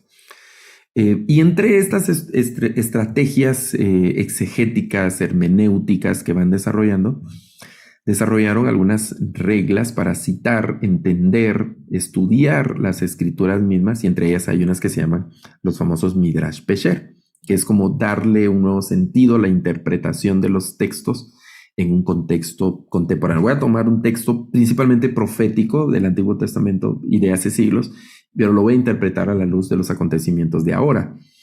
Esa parece ser la estrategia de las citas que hace el autor de los Hebreos, de la carta a los Hebreos, ¿no? Y eso también nos pone en alerta de que es una persona letrada, conocida, que conoce el texto del Antiguo Testamento, que conoce el ritual, que ha sido instruido, que ha sido capacitado, que tiene pues todo ese background religioso, cultural, teológico, litúrgico, y que puede exponerlo de una manera tan magistral como lo hace en la carta, llenándola, fortaleciéndola, sustentando sus argumentos, no en revelaciones, que eso es algo bien interesante, que no se basan estas argumentaciones en revelaciones, en sueños, ni siquiera en autoridad apostólica, sino que en una argumentación, vamos a decir, lógica, bueno, en lo que cabe de la lógica en esa argumentación, pero sí en una argumentación técnica, casi legal,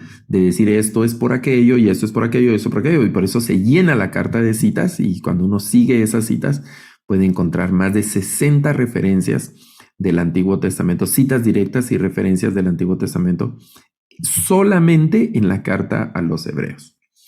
Y la mayoría de estas citas vienen desde la Septuaginta, que ese es otro asunto interesante, ¿no? Cuando uno ve la cita de Hebreos y va al Antiguo Testamento, un salmo, por ejemplo, podemos encontrar algunas diferencias, ¿no? Eso se basa en, puede tener dos posibles razones. La primera es que el autor cita el texto, pero lo hace de una manera arbitraria, digamos, ¿no? Discrecional, no lo cita de manera textual, sino que le pone ahí su propia salsa, digamos, a la cita que hace del Antiguo Testamento. Esa es una primera razón que podríamos identificar en algunos pasajes. Pero también la principal razón es que el autor de Hebreos está citando el Antiguo Testamento desde la Septuaginta. Y el Antiguo Testamento que nosotros tenemos hoy viene del texto masorético, desde la tradición hebrea. La Septuaginta es la tradición griega. Entonces el autor está citando en Hebreos, cita el Antiguo Testamento griego. Está escribiendo en griego a público que lee y habla griego, probablemente como segunda lengua, pero usa de referencia una Biblia del Antiguo Testamento, digamos, en griego también. Griego el Antiguo Testamento, griego su carta. Y el Antiguo Testamento que hoy nosotros tenemos en nuestras Biblias viene de la tradición hebrea. Entonces van a haber algunas diferencias, algunos cambios en cuanto a esas citas, ¿no? Que no van a ser tampoco alarmantes y que eso no va a, ¿cómo se dice? Como a desbaratar el argumento que el autor de Hebreos lleva. Bien, y hablando precisamente del autor, hay que anotar que la mayoría de copias del Nuevo Testamento antiguas y esas colecciones que estábamos hablando ponen la carta a los Hebreos como nosotros lo tenemos hoy, inmediatamente después de las cartas de Pablo. Incluso en la mayoría de la opinión mayoritaria de los cristianos es que Pablo fue el autor de la carta a los Hebreos, aunque no tenemos dentro de la carta y todavía no hay argumentación suficiente fuera de la carta como para asegurar que el apóstol Pablo fue el escritor de Hebreos, ¿no? Es un buen candidato. Se ha propuesto que pudo haber sido Apolos, ¿verdad? Pablo y Apolos, por el hecho de ser judíos con todo ese conocimiento. Apolos se dice en Hechos que era poderoso en las escrituras, es decir, era una persona también muy letrada, Apolos, tanto así que eso me causa admiración, que la gente en Corintio, por ejemplo, ponía a Apolos y a Pablo en la misma altura. Incluso algunos pensaban que Apolos era mejor y eran sus seguidores. Yo soy de Apolos, decían, ¿verdad? Entonces, Apolos es uno de los posibles candidatos o los candidatos a la posible autoría, quiero decir, de Hebreos. El candidato preferencial ha sido siempre Pablo, aunque no hay, insisto, pruebas todavía suficientes para decir si Pablo escribió Hebreos. Y entonces pasemos Hebreos directamente a los libros, al listado de cartas paulinas. Aunque si usted ve en los libros de estudio del Nuevo Testamento, muchos autores ponen a Hebreos dentro de las cartas paulinas. Consideran a Hebreos como paulino, ¿no? Ellos han decidido, el autor ya es Pablo y se lo vamos a asignar, aunque no hay, insisto, todavía suficientes evidencias como para llegar a esa conclusión de manera definitoria. Eso, en cuanto a eso, se menciona aquí algunos casos que aparecen en Alejandría, en caso de Orígenes, que son escritores del siglo II, ellos confirmaban que era Pablo el autor de la carta.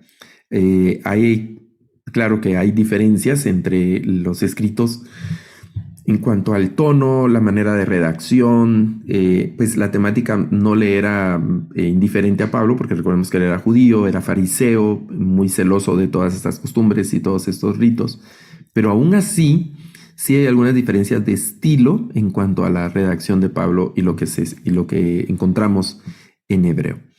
Otros en una posición mesurada, que a mí se me hace también congruente y que pueda ser, no podemos afirmarlo, pero puede ser que Pablo estuvo entre los posibles asesores o revisores o gente que tuvo influencia en la carta a los hebreos. Es posible también, ¿no? Recordemos que pues el cristianismo no se había extendido tanto, y que los autores del Nuevo Testamento se conocían entre sí. Algo que no pasó en el Antiguo Testamento, que los autores del Antiguo Testamento muy pocos se conocieron entre sí. Es posible que Miqueas y Jeremías alguna vez hayan estrechado la mano, digamos, ¿verdad? Es posible que Habacuc y Jeremías también hayan compartido algo. Es posible que otros, ¿verdad? Que Esdras se haya conocido con Ageo o cosas como esas. Pero la mayoría de autores del Antiguo Testamento nunca llegaron a conocerse porque estaban distantes, principalmente en cosas de tiempo, ¿no? Pasaron muchos años en los que escribió un libro y luego se escribía otro. El Nuevo Testamento no.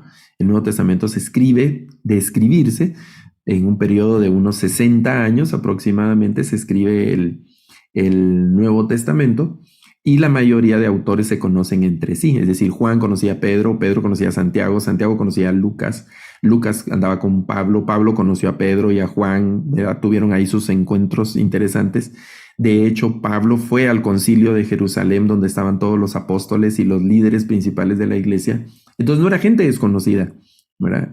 Y es posible que supieran, sí, Pablo escribió una nueva carta. Vamos a ver qué dice. Sabemos por la segunda carta de Pedro que Pedro leía los escritos de Pablo. Entonces es posible que Pablo leyera los escritos de Pedro, aunque nunca hace referencia a ellos. Y es posible que supieran que alguien estaba escribiendo una carta para los hebreos o que se le envió una carta para los hebreos, una cosa así. Aquí estoy conjeturando, ¿verdad? Pensando en lo que sabemos del Nuevo Testamento y del mundo del Nuevo Testamento y lo que pudo haber ocurrido con los autores del Nuevo Testamento. Fíjense esta cita que dice: la aceptación de Hebreos como una obra paulina no fue amplia en la Iglesia occidental hasta el siglo V. Después de esto, la tradición continuó virtualmente sin ser puesta en duda hasta la Reforma, en el siglo XVI, cuando nuevamente fue generalmente cuestionada, de manera principal, no cuestionada en su contenido o autoridad, sino cuestionada en el asunto de la autoría, en el tema de autoría. Bueno, voy a dejar de compartir aquí. Estamos acercándonos ya al final, entonces la siguiente semana vamos a continuar estudiando la carta a los hebreos. Todavía hay bastantes cosas que tenemos que estudiar de la siguiente semana, y ya la siguiente semana nos dedicamos exclusivamente al estudio de la carta a los hebreos. Entonces, quiero dar este espacio para más preguntas y comentarios de lo que estamos platicando. Es una oportunidad para poderlo hacer. Puede escribirlo ahí en el chat o puede levantar su mano y comentar de lo que estamos conversando en este momento. Así que les escucho, mis hermanos. También alguna pregunta o alguna duda en cuanto al tema de lo que tenemos que hacer durante el curso, ¿verdad? Les escucho entonces, si hay algún comentario o alguna pregunta que quieran hacer. Vamos a ver si hay alguna persona. Bien, y hermano Claudio, le escuchamos. ¿Cómo pronuncia su Profesor, apellido, hermano Claudio? Potov, ¿Potov? ¿sí? Potov, Correcto. hermano Claudio. Gracias. Ya. Ya, profesor, tuve un problema con el equipo, tuve que reiniciarlo y perdí esa parte cuando usted menciona cuáles son los libros del Antiguo Testamento que hay que tener como base para, para la clase de ahora. Bueno, principalmente Levítico y Deuteronomio. Ya. Levítico por el hecho del ritual, ¿Ya? y Deuteronomio donde hay una como, vamos a decir, como confirmación y aspectos generales del ritual, y principalmente no tanto la descripción del ritual como tal en Deuteronomio, sino el porqué del ritual, el texto de Deuteronomio, ¿no?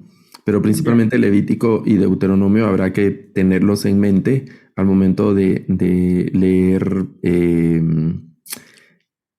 Hebreos, por el tema de la expiación, el perdón de pecados, los sacrificios para el perdón, los sacrificios que implicaban el derramamiento de sangre para perdón de pecados y cosas como esas. Ya, profesor, gracias. Con gusto. Escuchamos a Fidel Alejandro. Sí, profesor, Bienvenido. buenos días. Gracias por sus explicaciones. Quisiera, digamos, sobre la última parte de su presentación, que hubo, digamos, objetaban digamos, la autoría de Pablo acerca de la carta, ¿no? Y en la Reforma. ¿Qué grupos en la Reforma? Porque vemos que había pues representantes, ¿no? Lutero, Calvino u otros más, pero ¿qué grupos en la Reforma fueron los que objetaron, digamos, la autoría de Pablo?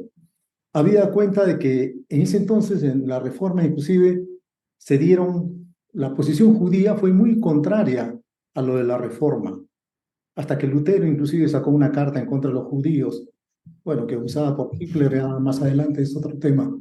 Pero, o sea, ¿qué grupos en realidad se opusieron a la autoría de Pablo de los hebreos, de la carta de los hebreos?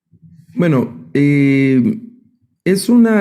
vamos a decir, lo que ocurre en los eventos previos, no solo durante la Reforma, sino previos a la Reforma recuerde que hay un movimiento de análisis de los textos, y empiezan a surgir los primeros intentos de lo que llamaríamos más adelante un asunto de crítica textual, donde se empiezan a analizar los libros y se empieza a cuestionar la tradición que se ha impuesto por la Iglesia y que no se permite cuestionar. Ahora empiezan a cuestionarse ciertas cosas en cuanto al contenido de los textos mismos, ¿no?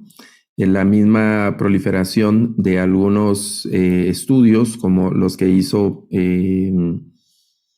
el autor estoy recordando del texto recibido, ¿cómo se llama?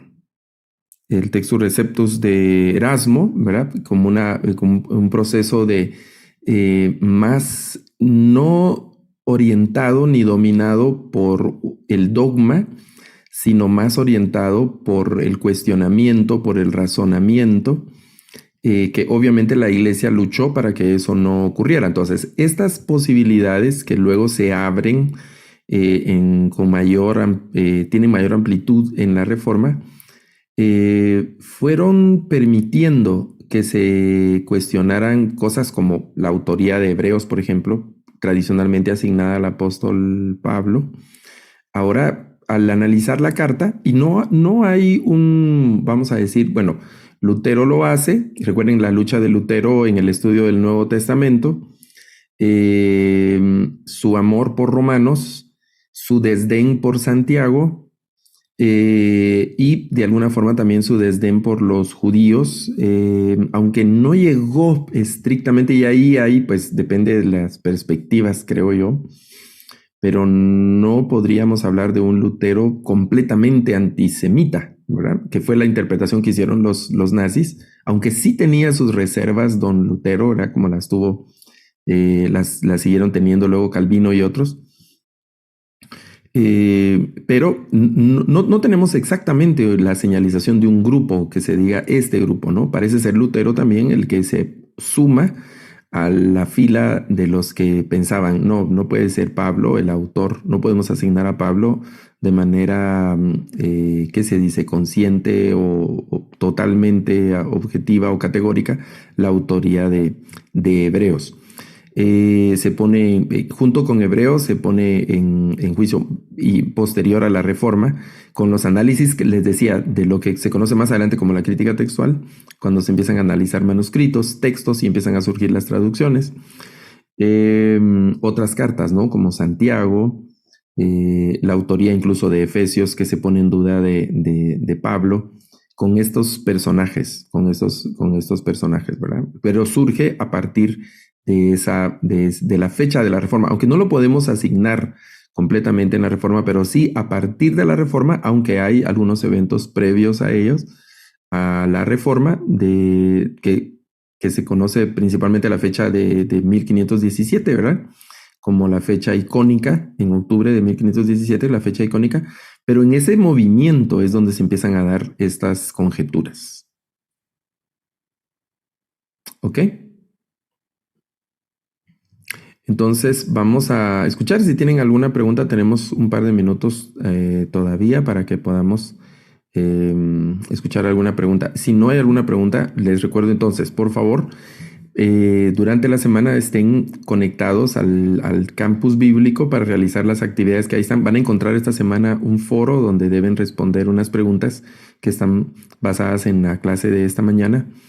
Tomen la lectura de Hebreos, deben marcar la asistencia a la clase de hoy en el campus bíblico, y durante la semana pues estar ahí pendientes, volver a ver la clase del video que se va a colgar más adelante de este video de esta clase, y también hay un video de referencia de la carta a los Hebreos que aparece ahí, que es un material también sugerido para poderlo hacer. Así que un gran abrazo para todos. Y con la ayuda del Señor nos vamos a ver el próximo sábado, siempre en el mismo horario. Que el Señor les bendiga, mis hermanos. Feliz día.